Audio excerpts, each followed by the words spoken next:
In conversation with Jonathan Walter, John's debut novel, The TOWPATH, about a group of teens who are targeted by a time-traveling killer and a band of Iroquois warrior from the past, was published by Collective Ink Book in November of 2024. By day, John is a senior user experience UX design professional and leader with more than 20 years of experience in his field. His career has included roles at US-based Fortune 500 companies in insurance and industrial automation. Additionally, John has earned a 10 patent on industrial software application and worked for small startups in the commercial security and real estate technology industries. John often spent his downtime writing on user experience and related topics. His thought leadership has been on display in UXmatters, US Collective, and a startup digital magazine. John has been a contributing columnist for US Matters since 2017. As a fiction writer, John's short fiction has been featured in Ghostlight, the magazine of terror, spring 2019, Dark Dossier, the magazine of ghost, monster, and killer, and The Devil's Doorbell, an anthology of darkest romance. John resides in the Cleveland, Ohio area of the United States with his wife and two sons. Get by just fine with the help of RP beer and strong coffee and enjoy hiking and biking on the higher and Harrier towpath trail in the Cuyahoga Valley National Park where much of the towpath is set. And on today's episode of Auto Interview, it's my utmost pleasure, joy and excitement to offer the show today, Jonathan Walter. How are you doing today, John? Welcome on the show. Thank you for welcoming me. I'm doing well. I'm happy to be here. I've been looking forward to talking to you, Peter. And excellent job pronouncing Cuyahoga and Iroquois. I know some of the words that we have around here are a little bit, you can throw a curveball at you. Yeah, it's my pleasure, really, having you on the show today. Quite lovely we're here to sit down and have a conversation around your book. So thank you so much for coming on. Yeah, of Yeah. course. So, John, I need to first say that, first of all, you've got a lovely and quite amazing bio in there. And I must say, I also love the description page of your book, The Towpath, a time travel suspense thriller on Amazon. And it's actually been a while I've had an author writing this particular genre of suspense thriller. But then I wanted to ask you, what inspired the making of this book? How does the story come to be? When was it that you realized you needed to tell a story and even title it The Towpath? Could you run us through the background, the foundation of the making of this book? Yeah, so I can trace the foundation very far back. First of all, it came to just having the courage to write in general. I Mm. was terrified. I was terrified to even write even about my profession. And I know you mentioned in my bio that I've been writing Yeah. columns about UX design and on my profession. To Mm. even get the courage to do that, it started when I read this book. I'm going to show you in the camera here. It's Mm. called Code of the Extraordinary Mind by Vishen Lakhani. I Wow. read this well over a decade ago. And Yeah. what Vishen did, and for listeners and readers who may not be familiar with the book, he really sort of talked about how to get the best out of yourself and to not be afraid to try things. He Mm. had this concept called rules, which are BS rules. And a lot of people, me included, tend to box themselves in. And, I think of myself as a UX design professional. Mm. And is that what society wants me to be? Is that what the greater culture scape wants me to be? Or can I be something else? And as I read through his book, it gave me the courage to stop thinking, well, why should I do that? To why shouldn't I do that? Why couldn't I do that? Why can't I be my own thing? Why can't I also be a professional, but also write fiction or Mm. write on my profession? Yeah. I always enjoyed writing, enjoyed literature, and just English was one of my favorite classes. Wow. And so it first gave me the courage, as scared as I was, just to start writing in general. Then once I got a little bit further, I'm like, you know what? I'm going to try a short story. I'm going to try fiction. I've always been a big, fan of several authors. I could spend a long time talking through them, but it was Wow. this book right here by Justin Cronin, The Passage. Mm. So if anybody hasn't read this yet, I highly recommend it. If you enjoy the post-apocalyptic slash horror genres, Yeah. Justin had a very interesting approach that I'd never seen before. This is again right around the time I read Code of the Extraordinary Mind. He brought Mm. a very literary flair to something that was a very genre based, Mm. book. And I'd never read prose that was that beautiful set against that kind of backdrop of post apocalyptic horror. And it was just a very interesting experience for me. And it Mm, made me think, like, I want to do that. I want to give to some other reader what he's given to me, mm. no matter how well I did or didn't succeed with the towpath. So that was very inspiring. And the Wow. last inspiration, and one reason I'm showing you books is because I believe any writer should be inspired by books, is The Order of Time. I lost the dust jacket, but this is by Carlo Rovelli. Mm, Another fascination of mine is time. Time doesn't work the way and I don't think I'm alone there mm, in thinking mm, that time doesn't work the way we believe it does. So the reason I'm bringing all these things up is they inspired me to try writing and how I got to the genre of time travel mm, and kind of getting into where the book is set. I live probably 5 minutes from a national park. It's called the Cuyahoga Valley National Park. It's here in Ohio. There are a few places that I believe are like it in the United States. It's kind of cheek to jowl with the local community. You could be on a surface street or in a community, and then 5 minutes later in the heart of a national park, and you wouldn't even know you're a stone's throw away from civilization in some ways. And in some mm. ways, it's a little spooky. It's a little, you can sometimes feel alone down there. In Yeah. that park is the Ohio and Erie Canal Towpath Trail, which dates Mm, way back. The history was when it was, an actual canal where they would have canal boats being towed by, livestock like mules, etc. And they have a trail that kind of runs the length of Northeast Ohio that mm. goes through it. And it's a lot of biking, a lot of hiking. Some of my favorite memories are down there.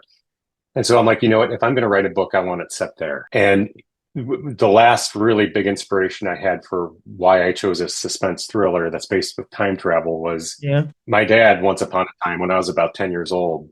Oh. He passed away last year, and he would love to see that I'm talking about this right now. But he Mm, once came back home after a fishing trip down in the metro parks, which are connected to the national park. And mm. he mentioned that he felt like he was being watched. Really? And he was alone, and he said it was kind of an overcast day, and he just kept getting this feeling looking behind him that he was being watched. And when I was reflect on what kind of novel I would write, I'm like, what if there's a story there? What if he was being watched? And by who? You know.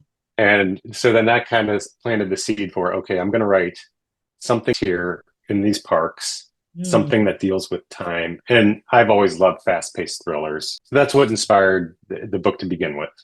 Oh, wow. And also, you've got an amazing introduction, an amazing background into the making of this book. And it's quite amazing to know that you've got all of this stacked up, all of these books inspire you in one point and another. Quite beautiful to me, really. Mm, And I wanted to ask you, I'd like you if you can tell us some of the sneak peek, without giving much information actually away, of some of the things we'd look yeah. forward to the would-be reader would experience in terms of, say, themes and subject lines picking up, the top part. And also, Mm, were there any historical or local element that you specifically wanted to bring into the story? absolutely. So to answer the first part of your question, to give you a sneak peek without giving anything away, Yeah. I happen to think that any reader or listener who's a fan of 11/22/63 by Stephen King, wonderful book. Love Oh, that book. And then the show Dark, which is another time bending thriller. I wow. think I think you'll find be pulled into the towpath. Mm, It is at its heart. It's a fast paced thriller. It's sort of a cat and mouse mm, situation where mm, a teenager based in this area in present day stumbles upon an artifact that happens to be coveted by somebody else who wants it, who mm, is the antagonist, and she's a time traveler herself, and she's looking for a way to prevent the death of her daughter, and she'll go to any length to do it, even going back in time to find the roots of how she can get her hands on this artifact. yeah, What I mentioned earlier, I enjoy kind of the fast paced thriller that kind of keeps you on the edge of your seat.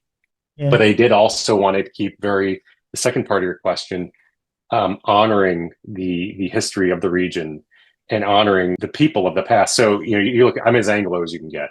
So I Mm, knew that I was going to try to depict indigenous characters. I was very fortunate. I want to talk to you about somebody very special. His name's John Fadden, and he passed away in 2022. Unfortunately, oh, I'm very honored and blessed that he spent some time with me helping and consulting on my book.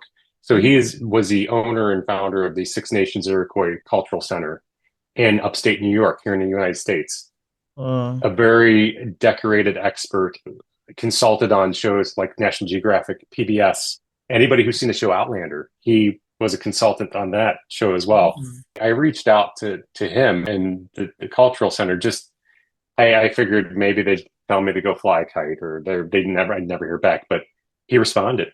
One major inspiration, and those tribes were in the national park area here at one point in the 17th century. So I also had to do a lot of research on that history and make sure I was accurate in telling it. Mm. They used it as basically a hunting ground. They didn't really reside here, the Iroquois. There were other tribes that they ended up driving out. But Mm. I wanted to make sure I got those things accurate. And then the last thing I wanted to just mention was there is the holy grail of shipwrecks that took place in the Great Oh. Lakes. There's a ship that was once called Lake Griffin, and its wreckage is still a mystery. So that's kind of woven into the book as well. So I think Mm. those are some of the historical and local elements, among many others that are tied in the national Yeah. park. But I was That's excited something. to bring those together. That's an amazing one, really. That's an amazing journey you've got in there. Really quite commendable. Thank you. Well done. Thank you. And I'd like you to raise the book to the camera again, the tall part, a time travel suspense thriller. Yeah, Mm. beautiful cover you've got. Would you like to talk about the making of the cover? I can see there's a road in there and like bushes behind beside Yeah. it. So that is actually a depiction of the Towpath Trail. It's an Oh, actual photo. So the oh, interesting thing, and this is where I think some people who've gone through traditional publishing, which this is a traditional published book, or okay. versus indie authors, I only had so much control over the cover. They were willing. If I one thing I'm learning about the book industry is, as the author, you only get a couple of reactions. If they contracted, it's either it's amazing or I love it. You don't have much control. But I'm very grateful to Collective Ink and the artist graphic designer they signed, Nick Welch. I think he did a wonderful job. He took aboard my feedback. I mentioned to him that in the book, obviously you want the towpath trail. So it's Mhm. symbolic in the book and it's also Yeah. literal in the book. Mm, It should appear somewhere on the cover, and absolutely. he obviously knew it was a time. Yeah, he knew it was a time travel thriller, so he kind of has that bendy looking, Mm, clock face here where you got the arrow mm, pointing, which I thought that was pretty clever. And amazing. then I mentioned where you see suspense thriller, it's in purple. I mentioned to him that the color purple, it's Wow. symbolic. And there are also little symbols throughout the book. And I appreciate him taking aboard my feedback. So while I didn't design it, he allowed me to influence it. So yeah, I appreciate it. And I think he did a nice job. Absolutely. That's amazing, really. Thank you for sharing. And Hmm. Of John, your book course. weaves historical context, emotional depth, and speculative time travel into one cohesive story. I wanted to ask you, how did you manage to balance historical accuracy with the imaginative fictional part of the story? I'm curious. Yeah, therein lies the fun. Or if that's what you want to call it. In many ways, I thought it was good to have that forcing factor of accuracy. I think when you have that urges creativity that you may not have otherwise come up with if you were more unbound. So kind of that law of constraints, I think, kind of helped me find creative ways to weave in fiction. So I'll give you an example. Yeah. I knew about the Iroquois movements in the 17th century. I know the Lay Griffin is a very real shipwreck. It happened. It was Yeah. launched from the Cuyahoga Island near Niagara, and Yeah. it came across the Great Lakes during that same time period. Mm, And we knew that we don't know how it was wrecked, but there's speculation that it could have been mutiny, but others are saying it was attacked by local tribes. mm, So how could a local tribe on the coast of the Great Lakes attack a vessel like that? One of its kind, the first of its kind. How could that mm, have happened? I believe some people say the Ottawa might have done it, another local tribe. So like, well, what if it was attacked? And what mm, if somebody had the knowledge of present day and another knowledge where there's another thing that inspired me was there is a technique that was used by the pirates of the Caribbean and the Atlantic where it was called wrecking, where they would lure ships closer during yeah. darkness or during a storm. They would take a horse or a mule or something, tie a lantern around its neck, and walk it up and down the beach. In the Mm, darkness, the ship away from shore would see that lantern bobbing in the darkness, and mm, they would believe they could come closer to shore than they really could. And mm, more likely than not, there would be some kind of obstacle, whether shoals or some kind of yeah. outcropping in the Mm. sea that it would strand the ship, and then there it would be easy to overtake and plunder. Now they're modern day maritime experts. They some of them call BS on that. They're like, that's not possible. A ship would never see a light like that at that distance and get lured in that way. But I'm like, well, what if that happened? What if? And what if Yeah. this present day time traveler knew of this technique, brought Yeah. it to a tribe on the Great Lakes, and why couldn't it happen in the Great Lakes during a storm where Lake Erie, where I live nearby, it's pretty shallow for a Great Lake, and it can get up into a tizzy pretty quickly. It can get very violent, and so why wouldn't a ship come to shore, and why couldn't it be attacked? So that's Mm. one place where I try to weave in the fictional with the fact, and there's among others as well. Mm. Wow, that's an amazing one. I love your in-depth answer to that. Quite beautiful and quite wholesome Of for me. course. Thank you so much for sharing. Yeah, Yeah, of thank you. course. Absolutely. Now, I want us to diversify a little bit into the conversation around readers, books, and feedbacks. Because one of the things I love wholeheartedly as a writer is Mm, to sit back, yeah, fold my hands, grab a cup of coffee, and listen to readers' feedback. You may want to agree with me that sometimes some readers we get a message that the author intended. Sometimes it might be close to getting the yeah. message. Sometimes it might be far from it. Now, I wanted to ask you because it always surprises me when I get feedback of that nature. How do you feel when readers interpret your work differently than you intended? How does that make you feel as a Yeah. storyteller? Yeah. It depends on the feedback. So I appreciate when authors they find ways to stuff little symbols and motifs and Yeah. themes in their books. Mm, And in many ways I find it very rewarding as a reader yeah. to be able to, I'm like, ah, I see what you did there. Or that I can see how that connects, or I can see the symbol you put in there. Yeah. And I strive to do that in the towpath. I stuffed it full of motifs and themes and to try to hopefully award or entice a second reading from readers to want to go back to it. So that it feels good. It feels very good when people pick up on the things I hope they would. And Yeah. readers are so intelligent too, and that's one thing I want to do is not insult their intelligence. But there have been times, there were a couple things that came up. I joined a readers club.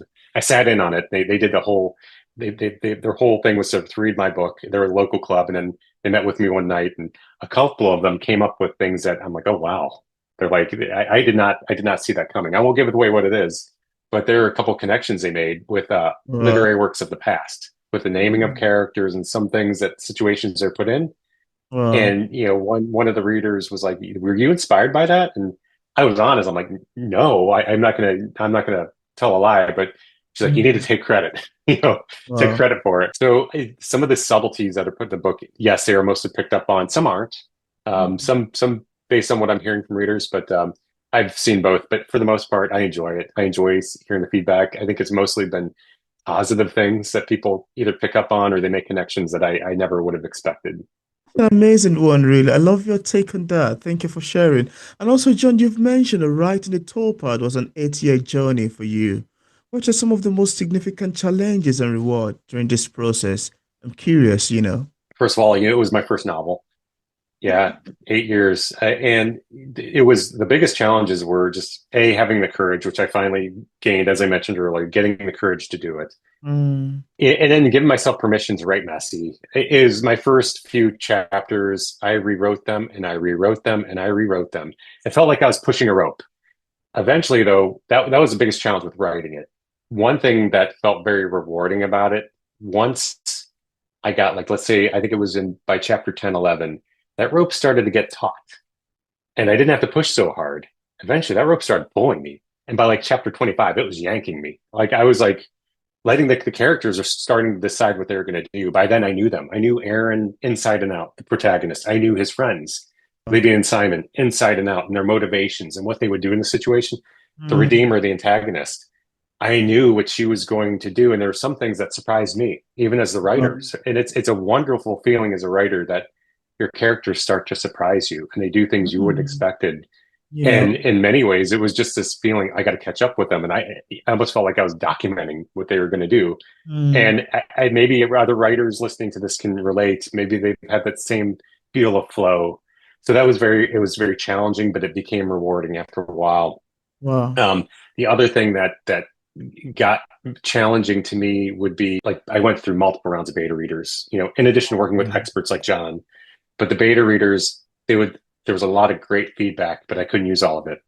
Mm. And as a writer, it's very difficult to know what to take aboard and Yeah. what to kind of politely set down Yeah. because there's some things that you want to make it work, but Mm. at the same time, as a writer, you want to be authentic to your vision, authentic to what you want to bring into the story.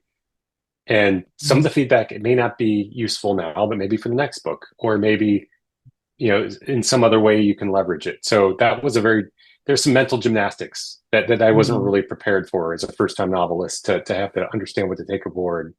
And then there's just getting the historical stuff right. It was rewarding to work with John Fadden on the Six Nations expert, but I also enlisted the help of a historical fiction editor. So she had a historical background. She was based in the Midwest, so she was the editor I hired Oh. before I even got it published. Wow. That was good to get that additional backing to somebody who could keep me honest. So that felt Mm. good. And then finally, the last challenge that I think every writer has was, what do you cut? So believe it or not, when I finish this book, you can see it's not that thick. It's only 100,000 words. Believe it or not, this was 168,000 words when I finished. It was massive. And I remember reading and hearing from other writers that there's no way, you don't stand a chance in hell if you have that many words. You got Wow. to figure out how to kill your darlings. Mm. So that took some time. So what do you cast off? What do you Yeah. put on the cutting room floor? What do you keep? How do you cut it to the bone? Like as Stephen King has said, how do you cut it down so much Yeah. that only the most meaningful things to the plot are there? Absolutely. So that was, and then how do you? The good thing though, the rewarding thing is I still have a lot of content that it could resurface. I won't give it away in some other areas, in some other ways. So it's not all gone. But Yeah. that was very challenging and very humbling to have to cut those things. So Mm. yeah, quite a few challenges. That's an amazing one, really. Thank you for sharing. Now, just Yeah, apart of from the course. toll part, do you have any other works you've authored or maybe currently working on? I still write uh, nonfiction as part of my profession. Anybody can go out online and find some of the thought leadership I put out there for UXmatters magazine. I try to collaborate with other authors. That keeps me sharp. But in fiction, I've already started on book two, and it's going to build. It's going to build on the towpath. It's not going to be a sequel. It's going to be. I'm more interested in kind of getting back into the horror genre, which were my short stories were focused in. But it's you're going to see some new faces, some new characters, but you might see some old ones from the towpath uh, show up, some familiar faces. So I'm on the chapter 5, and I'm going through the same type of thing, getting the story in order, going Wow. through, waiting for that rope to grow taut again. Right now, I'm pushing the rope.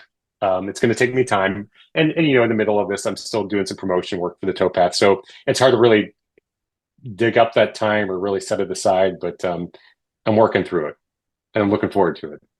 That's an amazing one too. Thank you for sharing. I mean, I've been enjoying your answers to this question so far. They've been sounding quite lovely and quite amazing to me. And now, just in case we have some viewers who are watching this interview, I would love to get a copy of your book. On what platform are they available on for purchase? And what would you advise, aspiring writers as well? So first, to get the towpath, you can find it on any major marketplace online: Amazon, Barnes and Noble, Walmart. A lot of I've been seeing a lot of smaller bookstores, university bookstores pick it up. I think one of the most reliable ways to get it is going through the Collective Ink website. So if you go to collectiveinkbooks.com, you can search towpath. They'll show you where it's mostly available, depending on what country you're in. It's globally distributed. It's managed by Collective Ink, and they go through distributors, such as the National Book Network is one of them. So my suggestion is to start with one of the major marketplaces. But if you see a local bookshop has it, go on their website. I love supporting local bookstores, and you can here in Ohio. I know the local libraries carry copies of it. Um, yeah, it's pretty widely distributed. You can get it on your Kindle today. So what would my advice be to writers? Yeah, that's going to be, as I mentioned earlier, is just to read a ton, read and read and read some more, and read a variety of authors. Don't get There's a tendency, I think, and I've gone through this too, is to try to almost mimic or echo the last author you read, or the one who you're most familiar with their books. And I think that it can be good to try to emulate somebody, but then you won't really know what your true voice is as an author unless you get a variety of different authors. Absolutely. And and I think other genres too. Sometimes genres you might not expect you'd be into, and Mm, you can. And I think that's what Justin Cronin brought to me was he was somebody who was a literary author. He wrote The Summer Guest, which was a very different type of book than the horror genre. But then you could see how he brought some of that into a genre that you would not have expected. And mm, I think that you don't get that unless you try to get a variety of different experiences as a reader. mm. The next thing I would mention is just observing life, being curious, opening yourself to inspiration. In my life, like I've been talking about the national park near me and the different parks. That's where I go, go to get inspiration in the green spaces. And I think what a lot of people call it now is raw dogging, going hiking without listening to anything, just Yeah. soaking in nature. And that's where to me I get inspired and that sense of place too. Being in the Yeah. places I love, you can sort of see a story come to shape up while you're out Mm. in nature, while you're in the places where you want it to take place. So there's a story in everything too, and I think it's just opening yourself to what if, and letting that carry you, and not being afraid of it. Absolutely. I love your take on that, really. Quite amazing and quite great. And I left a link in the description part of this interview where interested viewers can get a copy of Jonathan Walter book directly on Amazon and Barnes& and Nobles on his website and also on other platforms. I also left a link to his social media pages for possible followings. So thank you so much, Jonathan, for coming up on the show today. It was great having this conversation with you. Thank you, Peter, for having me. I enjoyed talking with you. I enjoy and look forward to any readers who are interested in the towpath and Yeah, come find me online if you want to give me feedback or if you want to reach out, you can find me. that'll be great.